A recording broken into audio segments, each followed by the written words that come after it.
Fala pessoal, tudo bem? Regressando aqui aos estúdios da Voz Trabalhadora para comentar com vocês algumas questões aí sobre os juros, né? O Banco Central e os juros, né, pessoal? O Banco Central começou a analisar aí a reunião do Copom, né? Para a gente analisando a taxa de juros, né? Havia lá a expectativa de que essa taxa fosse caindo 0,5% até o final do ano aí. Tínhamos uma expectativa de terminar o ano com 9%, o que já era bom demais para os rentistas, né, pessoal? Bom demais chegar no final do ano com 9%. Essa taxa de juros já era para estar no segundo semestre do ano passado em 4,5%. Em 4,5%. A nossa inflação está 13,5%, 4%. Não tem porquê a gente estar hoje com uma taxa de juros de 10,5%. Em termos de juros reais, é uma das mais altas do mundo, porque a nossa inflação não chega a 4% e a taxa de juros está em 10,5%. Então, a taxa de juros, pessoal, é quase 7%. Taxa de juro real praticada no Brasil, uma das mais altas do mundo. Eu vou insistir aqui.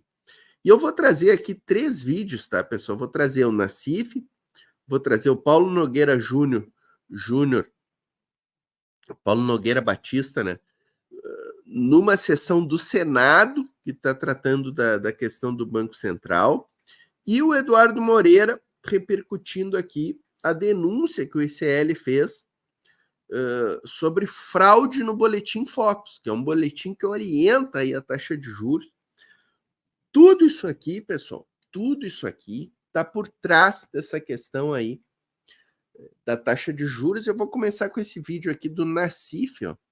Nassif, que é um cara que eu gosto muito, respeito bastante, um jornalista aí. E o Nassif, pessoal, vai comentar sobre a falácia de que existe uma gastança no governo federal, tá? E eu vou adiantar aqui uma questão, tá? Que é o seguinte, ó. Tanto é falácia, pessoal, tanto é falácia de que tem gastança, de que tem muito servidor público, que assim, ó, a fila do INSS, passado 18 meses do governo Lula, continua. Por quê? Porque não tem gastança, porque tinha que gastar mais para acabar com a fila. Tinha que ter contratado servidores para o INSS. Eu sempre digo aqui que a gente tinha, lá no final de 2015, quando a presidenta Dilma foi apeada do poder num golpe, nós tínhamos, pessoal, vocês não vão acreditar no que eu vou dizer, mas nós tínhamos 45 mil servidores no INSS. 45 mil. E hoje, pessoal, nós temos pouco mais de 18 mil servidores. A gente perdeu 26 mil servidores nos governos Temer e Bolsonaro, só no INSS. Foram mais de 100 mil servidores que a gente perdeu com o golpe e com o governo do inelegível. Então, esse papo de gastança, esse papo de que tem muito servidor público, é a falácia da falácia. E o Nassif vai trazer dados aqui. Ele vai trazer comparação com outros países. Vamos assistir aqui. Até que eu escrevi hoje aí, essa questão da gastança.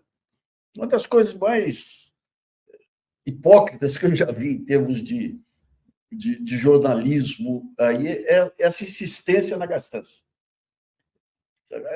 A desinformação é uma questão de desinformação e uma questão de malícia mesmo. Por quê? Porque o alvo, o que é considerado gastança? Você vê, as universidades estão sem recursos para manutenção. Repor esse dinheiro é gastança? Daí falam em tirar o piso da educação e da saúde, como se a gente já tivesse recursos adequados sobrando nessa área.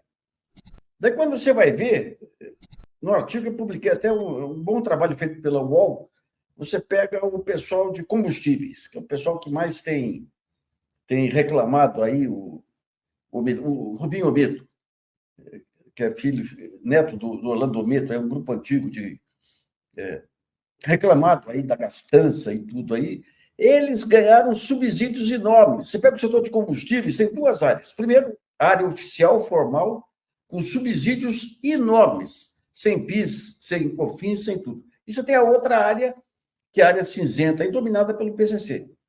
Então, leiam os números desse artigo que eu coloquei hoje, aí, inclusive alguns números trazidos aí pelo Ladislau Dauber, e vocês vão ver onde que está a gastança no país. Você pega... A gente fez um cálculo simples. No ano passado, se no lugar de 13,5% de taxa Selic fosse 7%, o resultado seria quase que o orçamento da saúde. Mas não pode porque o Brasil tem déficit, tem receio de déficit público e de inflação. Eu publiquei hoje uma tabela com vários países da Europa, a taxa básica de juros, a taxa de crédito ao consumidor, que é um escândalo. Pega a Itália e a França, 4%. Aqui é 25%. E tudo isso é dinheiro que é drenado da economia para o rentismo, não é para investimento. Tem que separar o investidor do rentista. O investidor é o sujeito que acumula recursos e aplica em novas empresas. O rentista é o que acumula, simplesmente. Até algumas décadas atrás, um grande fator de crescimento das empresas era a reaplicação de lucro. Hoje, com essa questão do controle ser pulverizado e estar em mãos de fundos, o que eles querem é dividendo, é tirar o dinheiro da empresa, então não vai para investimento. Quando você chega a pessoa física lá que tem que pagar 25%, 30%, 40% de juros ao ano, esses juros a mais que ela paga é dinheiro que ela tira do consumo. O empresário que é obrigado a pagar 20%, a taxa média de crédito para a empresa aí, 20%, a diferença, os 16% aí, é dinheiro que sai do crescimento da empresa para os financistas, para bancos e para fundos de investimento. Rentismo puro, né, pessoal? Rentismo puro. Aliás, o Nassif falou ali no professor Ladislau Dauber, que traz dados nesse estudo que ele publicou ali do UOL.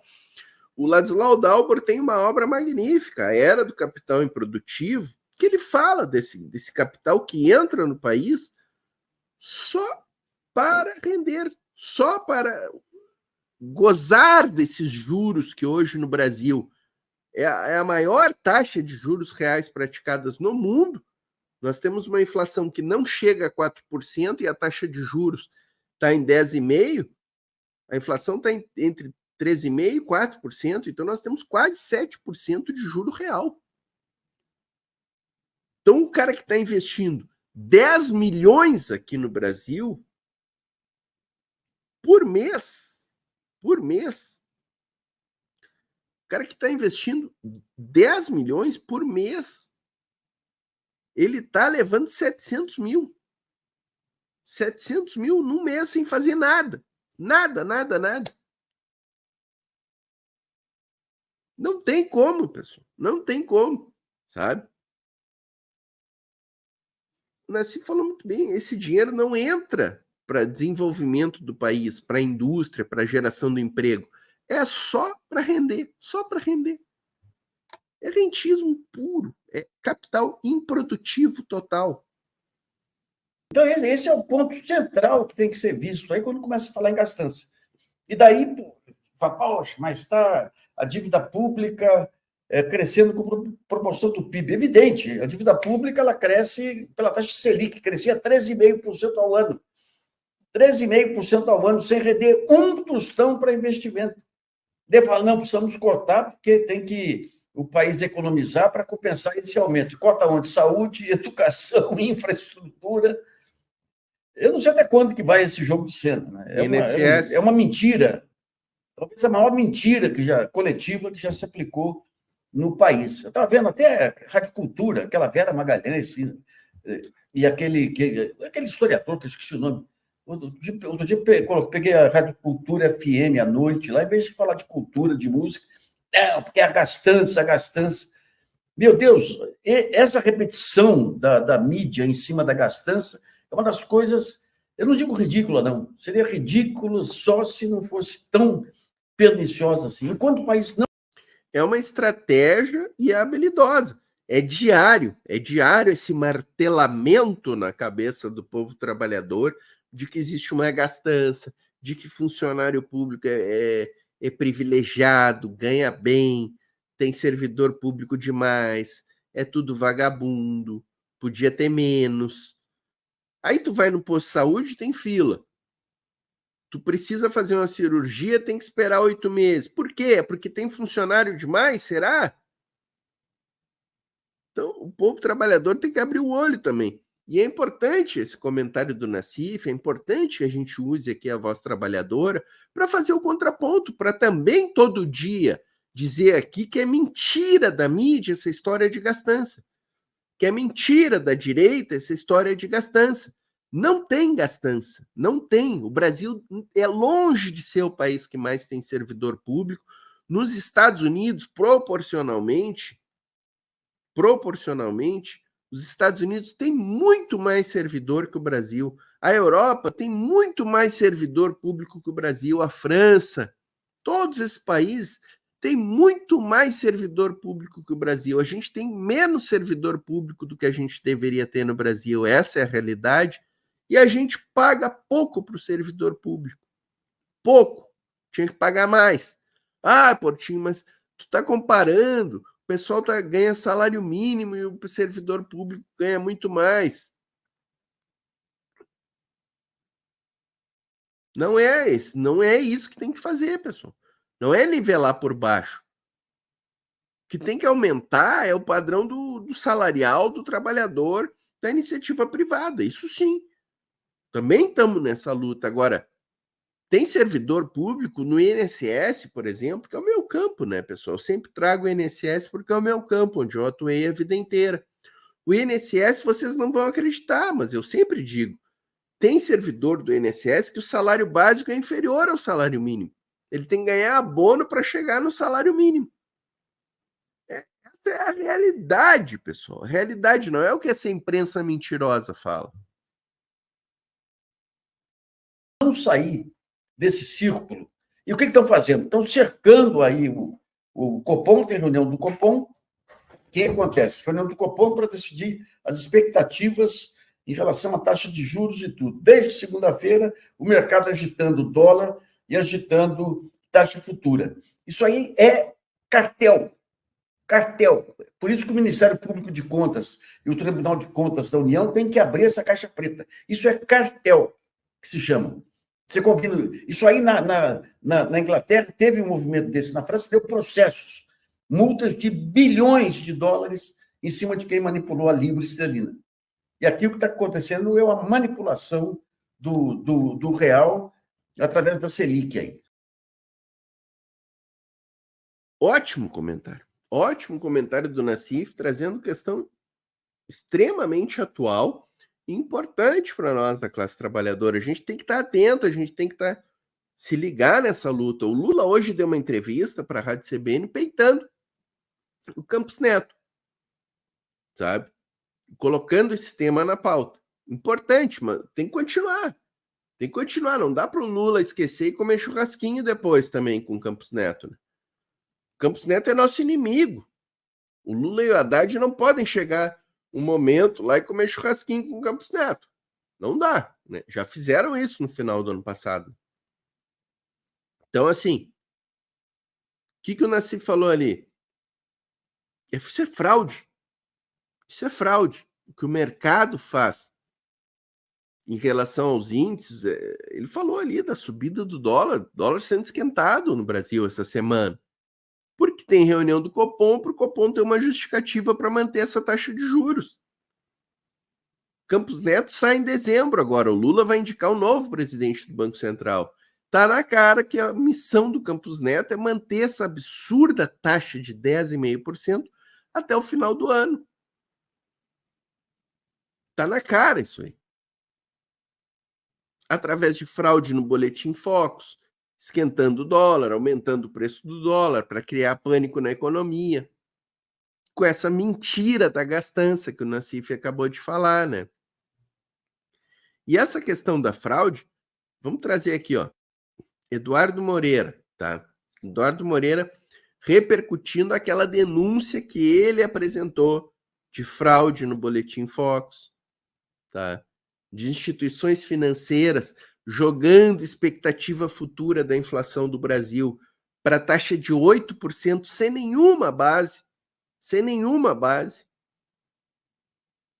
tá? No Boletim Focus do ano passado,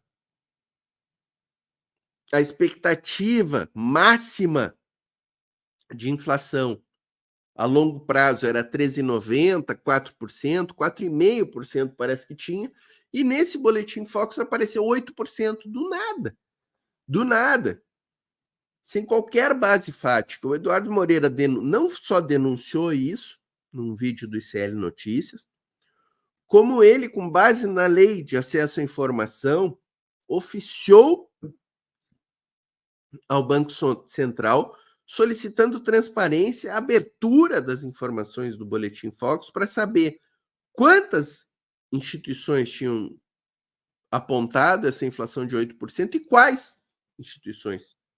Quais? Para desmascarar essas instituições que, obviamente, estão fazendo esse jogo e participando de uma fraude. Para guiar todo o sistema a manter as taxas de juros altas. E esse procedimento todo aí do Eduardo Moreira, do ICL Notícias, está desaguando em investigação aí do Ministério Público, como ele vai contar nesse vídeo aqui. Com a notícia bacana aqui e daquelas que nos traz esperança, que é essa principal do nosso site, mostrando que, baseado numa denúncia nossa, aqui, né, no ICL Notícias, o Ministério Público, junto com o Tribunal de Contas da União, quer apurar possível manipulação dos bancos e das corretoras também, do sistema financeiro, sobre a taxa Selic. Texto cita a notícia daqui do portal e alerta para aumento dos indícios de que pode estar havendo manipulação de índices macroeconômicos. Vale a pena lembrar que a gente já entrou com a Lei de Acesso à Informação, pedindo explicações para o Banco Central, né, sobre esses números absolutamente estranhos do relatório Focus, que antecederam essa enxurrada aparentemente coordenada de ataques ao Banco Central, no momento exatamente onde a gente está aí às vésperas da troca do comando do Banco Central. E o mercado. Pessoal, eu tenho dito aqui, ó, que o Banco Central, tá, no sistema capitalista, ele é uma instituição corrupta por natureza. Por que eu digo isso? Porque ele está lá para servir aos interesses do rentismo e da burguesia rentista. É para isso que serve o Banco Central no sistema capitalista. Não tenhamos ilusões, por exemplo, que o indicado do Lula defenderá os interesses da classe trabalhadora, porque ele não vai defender os interesses da classe trabalhadora. Mesmo o indicado pelo Lula defenderá os interesses dos rentistas. Ah, Portinho, como assim? Como assim? Vocês têm dúvida?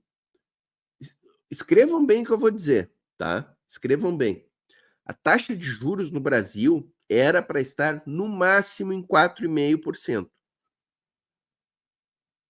Para quem não entende do assunto, pessoal, e eu sou um dos que não entende do assunto, tá? Eu sou formado em Direito, tenho toda a minha carreira como procurador federal, nunca fui da área econômica, nunca estudei economia, mas existe uma coisa que é o elementar do elementar, pessoal, e que qualquer pessoa compreende, que a taxa de juros tem que ser no mesmo patamar da taxa de inflação. O que estiver acima da taxa de juros é juro real. É juro real. Então, se a nossa taxa de inflação está entre 13,5% e 4%, a taxa de juros tem que estar nesse patamar. Se ela for de 4,5%, os rentistas ainda terão 1% de 1% de taxa de juro real. É muito, pessoal. É muito. Mas hoje a taxa de juro real é 7%, pessoal. É 7% o que nós praticamos hoje. E o Banco Central está fazendo ladainha para cortar o juro, está fazendo fraude no Boletim Focus, está colocando notícia diária de gastança, como a gente viu agora no vídeo do Nassif. Está fazendo na última semana um terror na economia brasileira com essa questão do dólar, jogando o dólar lá para cima para dizer, olha, as expectativas com a economia brasileira não estão boas, nós vamos ter que manter a taxa de juros. Mas o que não está bom na economia brasileira? Se o desemprego baixou, a inflação está totalmente controlada, totalmente, não tem risco nenhum da inflação subir hoje. O PIB cresceu mais do que o esperado. A indústria cresceu mais do que o esperado. Então, o que está fazendo com que o Banco Central não baixe a taxa de juros? Falácias. Falácias, fraudes. É isso. É isso que a gente tem hoje.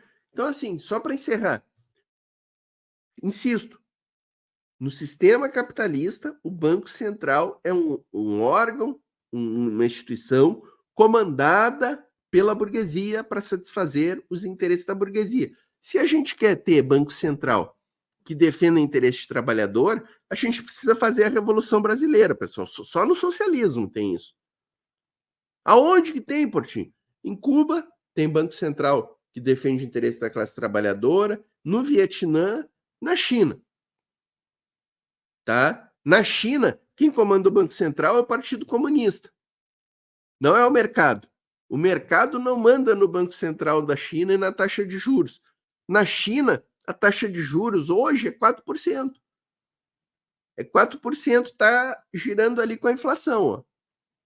E quem define a taxa de juros é o Xi Jinping, é o Comitê Central do Partido Comunista da China, o presidente do Banco Central, que é um indicado pelo Partido Comunista. Não tem independência do Banco Central na China, tá?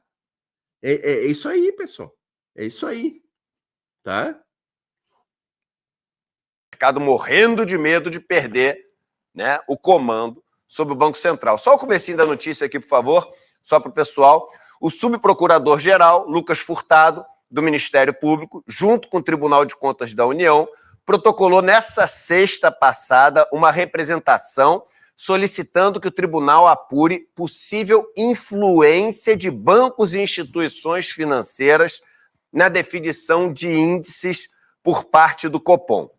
Furtado, o subprocurador, incluiu no documento notícia do portal ICL, tratando do assunto. ICL protocola no Banco Central pedido de informações sobre o relatório Focus. Mas essa notícia é muito importante porque mostra que o que a gente está fazendo aqui está indo além, sabe? E você, irmão, você não tem apuração, denúncia, investigação juntando o Ministério Público e TCU com um canal que faz coisa que não seja profundo, entendeu? A gente faz as investigações de uma maneira, assim, trabalhada, profunda, sofisticada, cuidadosa, e isso vira investigação. Então, para aquela turma que fala, falar é fácil, meu irmão, aqui, ó, o falar é fácil, onde é que tá? Isso aqui não é falar, não, isso aqui é fazer. Isso aqui é fazer. E talvez, a gente esteja falando aqui do maior problema do país. Do maior problema do país hoje, que é esse controle, esse domínio do sistema financeiro de tudo. Do governo, enfim, das empresas, da renda nacional, de tudo. De tudo. Então, pô, palmas para o ICL, tá?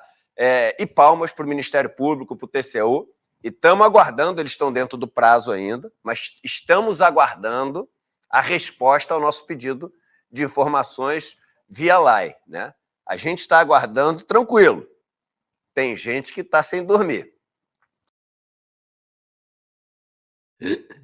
Boa, Eduardo Moreira, boa. Vou parabenizar o Eduardo Moreira, mas dizer aqui que eu não tenho ilusões, tá, pessoal? Eu não tenho ilusões que essa representação do Ministério Público no TCU terá grandes consequências, entendeu? Terá grandes consequências. A gente sabe o que aconteceu aí, pessoal. Tá evidente, a denúncia do Eduardo Moreira é excelente. Ela demonstra concretamente que houve essa fraude aí de instituições apontando esses 8%. Essa denúncia, o ofício encaminhado ao Banco Central, por exemplo, já faz quase um mês que foi encaminhado, já deu tempo. O Banco Central já deveria ter informado que instituições foram essas que apontaram os 8%. Eles não vão passar essa informação. Hein? Eles não vão cumprir a lei de transparência, a lei a LAI, né, que é a lei de acesso às informações, né? Eles não vão cumprir. Eles não vão cumprir. Está evidente. Já deveriam ter cumprido. E isso que o Eduardo falou, de que talvez seja uma das maiores mazelas que o Brasil tem desse domínio do sistema financeiro, não só no Banco Central, mas no próprio governo do Lula, é a mazela do sistema capitalista. É assim que funciona o sistema capitalista, né? No sistema capitalista, o sistema financeiro sempre vai coordenar o governo, mesmo que seja um governo nosso, governo popular, eleito por nós, presidente Lula aí, que a gente tem, né, esperança. A gente tem esperança, mas que é um governo que também faz o jogo da burguesia, né? Também faz o jogo do sistema capitalista, né, pessoal? Então é isso. Parabéns ao Eduardo Moreira, mas não tenho grandes ilusões de que vá, né, de que chegaremos aí um dia à condenação desses fraudadores aí, né, que estão por trás de todo esse grande esquema aí. Vamos fechar esse vídeo aqui, pessoal. Não quero me alongar muito, quero que fique aqui 30 minutos, no máximo 40, né, esse Visão Trabalhadora, com o Paulo Nogueira Batista, né? Está ali apontado como ex-diretor do FMI, né? E ele foi também presidente do Banco do BRICS, né? Foi o primeiro presidente do Banco do BRICS, indicado pelo Lula, né? Paulo Nogueira Batista foi a uma sessão do Senado que está tratando da autonomia, né, do Banco Central, não só da independência do Banco Central, mas também da autonomia, transformando assim o Banco Central quase que numa empresa privada, né? É uma coisa absurda, que só aqui no Brasil, para a gente cogitar de um absurdo desse, né, pessoal? Vamos ouvir aqui o Paulo Nogueira Batista, que é um cara que eu gosto muito, hein? E tem figurado bastante aqui no canal, a gente tem trazido bastante vídeo dele, porque eu gosto muito dos registros dele. A autonomia que o Banco Central tem, em relação a quem essa autonomia? Em relação ao poder político eleito, mas não é uma autonomia em relação a interesses financeiros privados, a lobbies privados. Então você veja aqui o seguinte, existe no Brasil, como em vários outros lugares, a captura do regulador pelo regulado, a captura do Banco Central por interesses financeiros privados, através da chamada porta giratória. E não é um fenômeno só brasileiro, em inglês chama-se revolving door, né? Os técnicos, os economistas, os financistas que vão para o comando do Banco Central, em geral, saem do mercado financeiro, do sistema financeiro, e aí eles retornam. Né? Não existem regras fortes de saída para aqueles que passam pela diretoria do Banco Central. E o que acontece é que se o integrante da diretoria do Banco Central diverge muito dos interesses financeiros privados, ele corre o risco de, na sequência da sua participação na diretoria, de não ter uma carreira, digamos assim, confortável no sistema financeiro. Esse sistema da porta giratória, pessoal, é corrupção pura, né? É corrupção na veia isso aí. Tá? Lá nos Estados Unidos, isso aí é legalizado, é legitimado. Os Estados Unidos é o país mais corrupto do mundo, né? Mais corrupto do mundo, os Estados Unidos. Que muita gente acha que os Estados Unidos é maravilhoso, a democracia, tudo funciona, é o país mais corrupto do mundo, tá? E aqui no Brasil está virando cada vez mais uma constante esse sistema da porta giratória que o Paulo Nogueira Batista está falando aqui, ó, que é corrupção pura. É corrupção pura o indivíduo sair da iniciativa privada, ir ocupar um cargo público, ficar ali um tempo e voltar para a iniciativa privada na maior cara de pau, com informações privilegiadas, sem passar por qualquer tipo de quarentena. Isso é pura corrupção, pessoal. Pura corrupção. Através da porta giratória, portanto, nós temos uma situação em que o Banco Central autônomo, legalmente, está insulado do poder político eleito, mas não está insulado da influência de lobbies financeiros privados. Nesse contexto, senador, é que surge a PEC que está em discussão agora, né? Agravando, no meu entender, os problemas que já existem na situação atual, né? Ao examinar com pouco tempo os documentos pertinentes, ficou aparente para mim a complexidade do tema. E, se permite dizer, também tive a impressão de que falta uma discussão mais aprofundada da questão. Foi muito oportuno o requerimento do senador para trazer aqui essa audiência, mas eu fico com a sensação, senador, que seria importante convocar outras audiências, sabe, para que o tema possa ser mais aprofundado do que será aprofundado hoje. São muitas pessoas no Brasil, economistas, especialmente juristas, que estão tão ou mais preparados do que eu ou outros participantes dessa mesa para ajudar os senadores a destrinchar essa matéria ampla e complexa que a PEC procura abarcar, né? Quais são os problemas? Eu vou tentar ser sintético para ficar dentro do tempo que o senador me deu. São muitos, parecem ser muitos. Vou dar alguns exemplos sem a pretensão de abordar todos os problemas. Por exemplo, a PEC ela reforça a autonomia do Banco Central ao constitucionalizar diversos princípios que estão em lei complementar. Por exemplo, a autonomia operacional e administrativa, a ausência de subordinação do Banco Central a qualquer ministério ou órgão público, tudo isso já está em lei complementar e seria agora conduzido para o nível constitucional. E ainda, essa autonomia é ampliada pela inclusão da dimensão orçamentária e financeira do Banco Central, da autonomia do Banco Central. Duas observações, uma muito breve. Muitos dos que criticavam a Constituição de 1988 diziam que ela era excessivamente detalhada. Eu me pergunto se esses que criticavam a Constituição de 88 com esse argumento agora vão dizer a mesma coisa em relação ao fato de que essa PEC transforma matéria que pode ser considerada de lei complementar em princípio constitucional. Até se pode questionar a constitucionalidade de fazer isso.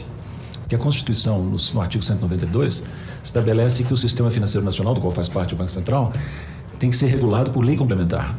Então aqui nós temos uma situação, possivelmente, que é de atribuir à Constituição o papel que está reservado na própria Constituição à lei complementar, né?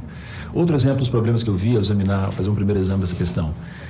A PEC, como já foi dito aqui, transforma o Banco Central de autarquia especial em empresa pública de direito privado. Ora, as atribuições do Banco Central são eminentemente estatais.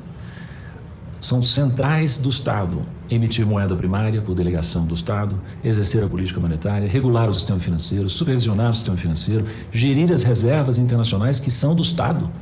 O Banco Central é o depositário e gestor dessas reservas. Então, parece uma incongruência atribuir a uma empresa pública de direito privado tarefas que são eminentemente estatais, que são centrais para a ação do Estado.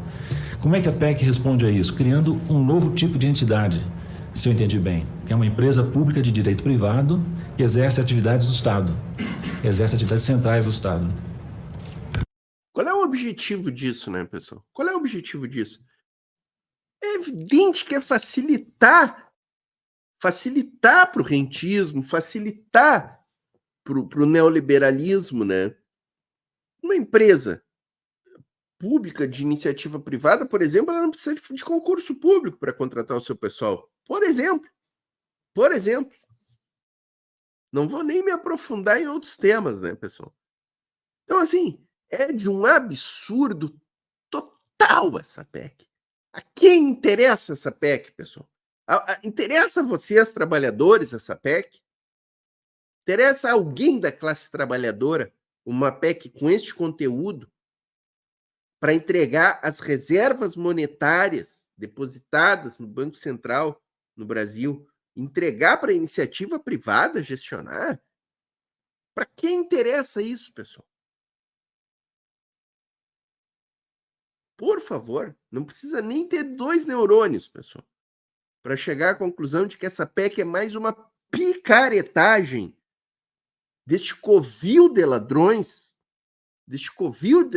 que é o Congresso brasileiro, e especialmente dessa corja da direita, que está a serviço da pior burguesia nacional e internacional. Porque aqui também tem muito interesse estrangeiro nessa PEC, hein? Tem muito interesse estrangeiro em querer abrir as portas do Banco Central,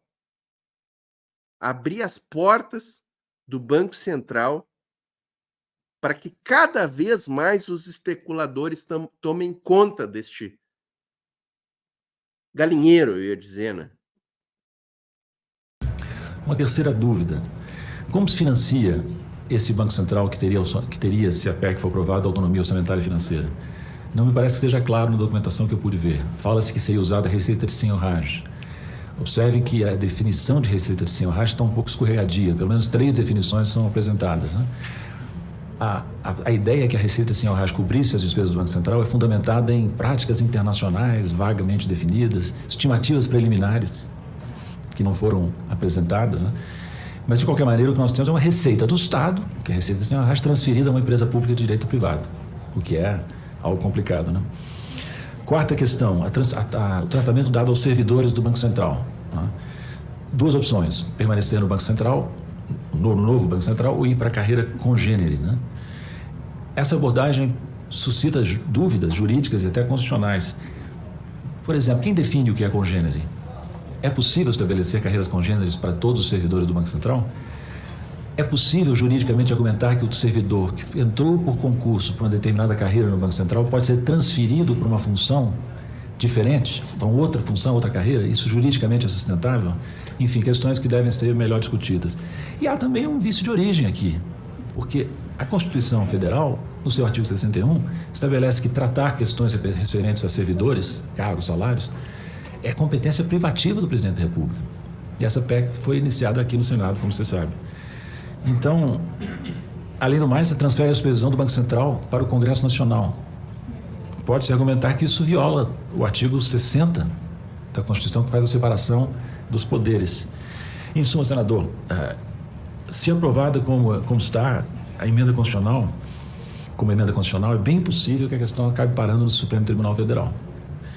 E, em suma, nós estamos numa situação muito peculiar, porque nós temos uma proposta de emenda constitucional que tira o Banco Central, que exerce atividades tão centrais para o Estado, da órbita da administração pública inteiramente, né? Consagra o isolamento do Banco Central do resto da política econômica e, no meu entender, consagra o Banco Central como quarto poder, pelo grau de autonomia e de liberdade que ele terá em relação ao poder político eleito. Completo absurdo, né? Um completo absurdo. Eu agradecer aí o Cortes 247 por ter feito esse recorte aí, que facilitou muito nosso trabalho aqui, né? Trazendo um ótimo vídeo, hein? Ótimo vídeo. O Paulo Nogueira Batista não tinha assistido o vídeo ainda, eu trouxe porque eu sei que o Paulo Nogueira Batista sempre vem coisa boa, né? Mas superou a expectativa, porque ele tocou em pontos ali jurídicos, né? Trouxe questões jurídicas, a questão dos servidores, né? Que eu adiantei ali um outro lado, né? Eu adiantei o outro lado. Ele falou dos atuais servidores, né? Que serão, segundo a PEC, remanejados para órgãos congêneres, né? Mas tem os novos servidores, tem os novos que serão contratados sem concurso público, porque já que é uma instituição privada, não precisa mais fazer concurso público para ser servidor do novo Banco Central que eles querem criar, né? E o Banco Central vai virar uma empresa, pessoal. Aí, olha, aí entrega a chave geral, tá, pessoal? Entrega a chave geral para a bandidagem, para esses delinquentes do sistema financeiro, tá, pessoal? É isso que eles estão querendo fazer. Eles estão querendo entregar a chavezinha do cofre para o sistema financeiro. Já entregaram, aliás, com essa história da independência do Banco Central, né? Mas agora, como eles sabem, eles estão se borrando. Sabe por quê, pessoal? Porque essa história do Banco Central independente vai sair pela culatra deles, que agora é o Lula que vai indicar o presidente do Banco Central. Então eles já estão começando a mudar as coisas, sabe? Para diminuir a importância da indicação do presidente do Banco Central. Sabe, pessoal? É o que está por trás aí já. Então, assim, o Congresso Nacional é o covil de ladrões, né, pessoal? É o covil de ladrões. Claro que a gente tem que separar ali alguns bons políticos, como Glauber Braga, Fernanda Melchior, né? Sâmia Bonfim, toda a turma do PSOL, né? A maior parte dos deputados do PT, né? Do PCdoB, né? Que são bons parlamentares, fazem a boa discussão ali dentro do Congresso, mas a direita é o covil dos ladrões, é o covil de ladrões, né? Não tem como eximir essa gente. Mas, enfim, espero que tenham gostado aí dessa programa Visão Trabalhadora, especialmente dedicado a essa discussão aí do Banco Central, da taxa de juros, né, do que está por trás de todo esse debate aí. Achei que esses vídeos que a gente trouxe seriam elucidativos aí. Quem chegou até o final, ó, pessoal, deixa a curtida, tá? Deixa a curtida para nós, diz de que cidade está assistindo, quem não disse ainda. Tem o Pix do canal aqui, ó, para quem puder contribuir, tá? Cai muito bem. Os grupos de WhatsApp e Telegram, tá, pessoal? O link tá aqui na descrição, embaixo do vídeo, ó, descrição do vídeo ali, clica ali em mais informações, tem ali os links, tá? E tem o link também para o nosso clube de canais, que você pode conhecer também aqui no Seja Membro, ó, tá aqui, Seja Membro aqui embaixo. Clica ali no Seja Membro para conhecer as opções. A partir de R$ 1,99, você entra para a nossa comunidade ali, os teus comentários vão ter prioridade na leitura, o YouTube começa a nos mostrar num campo com prioridade ali os comentários de quem faz parte da comunidade. Então, vai ali, pessoal, R$ 1,99 por mês, tu te torna membro do canal aí, contribui bastante com o trabalho. É isso, galera, valeu, um abraço a todos e todas aí, tenham uma ótima